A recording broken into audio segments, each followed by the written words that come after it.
from the Penn Libraries. The class in question is called Com 123, Critical Approaches to Popular Culture. It's a sort of 100-year survey of intellectual responses to popular culture. It is a large class, 120 to 160 students, and it's a very interactive class, and this is one of the tools that helps us keep it interactive. And the students in it are freshmen through seniors. This is where it all begins in 2011 with Shane Manis suggesting a Twitter back channel. And I should stress that this only happens once in the course of every semester, but has become a kind of ritual that students look forward to. In 2011, we were looking at Catherine Sender's documentary, Further Off the Straight and Narrow. We've since used this technique to deconstruct in live time The Art of the Steal, Paris is Burning, Class Dismissed, and a great documentary called Mardi Gras Made in China. Here are the students in 2013 getting ready. And, you know, they're tweeting before we've even begun. Students are fans of this for reasons I'm sure you can appreciate. It is the only time in the whole semester they're allowed to use any social media technologies in classroom. We're very strict about that. And we even have students who aren't in the class looking at the feed, and students who used to be in the class saying, oh, it's that time of year again. So this is an alarm at the bottom tweeting in when he sees the hashtag coming up into his Twitter feed.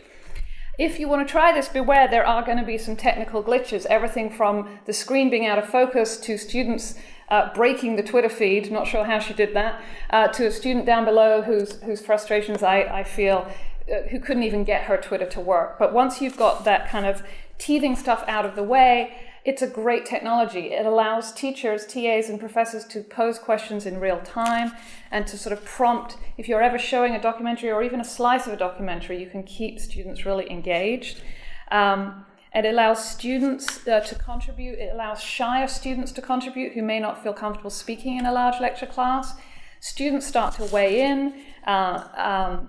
There were thousands of comments we sifted for today.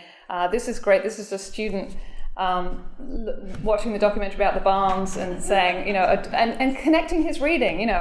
He's like, Adorno would be ashamed of me. Students have the option, and I always stress this, I've anonymized them because they didn't know I was going to do this and it's being recorded. But I also tell them ahead of time, we're going to do this if you want to set up an anonymous Twitter address and not use your usual address. Go ahead and do that. This is a student, saying, why do these plot lines look the ways they do?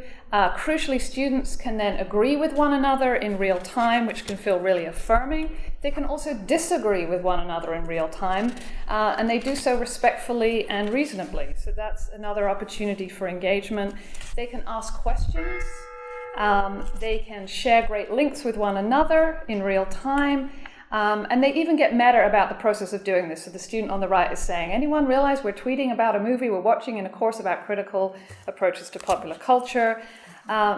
And most importantly, they are able to spot bias in the documentary as they're watching it and point that bias out. This was a great moment where a Mandarin-speaking student pointed out to the whole class that the translation in the documentary was inaccurate. And she then put up what the correct translation was. And I think this is my final slide. The biggest success here is when you ask students to do this in real time. As this student says, I'm less affected by the bias in this movie because I'm multitasking, and so I'm constantly deconstructing it rather than just letting it wash over me. Thank you.